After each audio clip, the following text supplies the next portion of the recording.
सभी दोस्तों से नमस्ते। हमारे कुसुम लोकगीत चैनल पे आप लोगों का स्वागत है।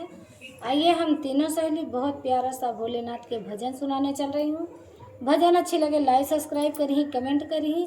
और देखिए हम तीनों सहेली एक ही चैनल पे काम करते हैं, वीडियो बनाते हैं। रहे वाली हूँ हम लोग प्रयागराज तहसील करछना ग्राम सभा महोरी की रहने वाली हूँ हम तीनों सहेली, और भोलेनाथ के भजन सुनाने चल रही हूँ। भजन अच्छी लगे लाइक सब्सक्राइब करिए, हाथ जोड़ के विनती है कि आप लोग सपोर्ट करिए। बहुत प्यारा सा भजन सुनाने चल रही हूँ। आइए गीत के सुनाती हूँ।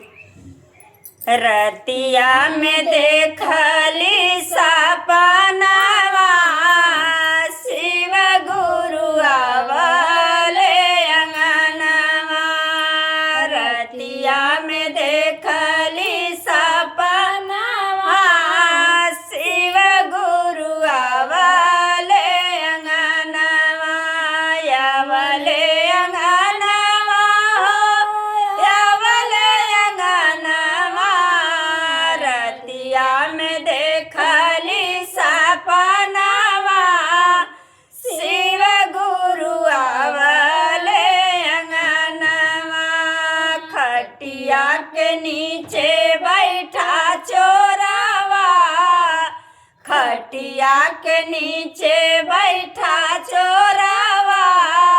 सासु तानी कराया जोरवा, खटिया के नीचे बैठा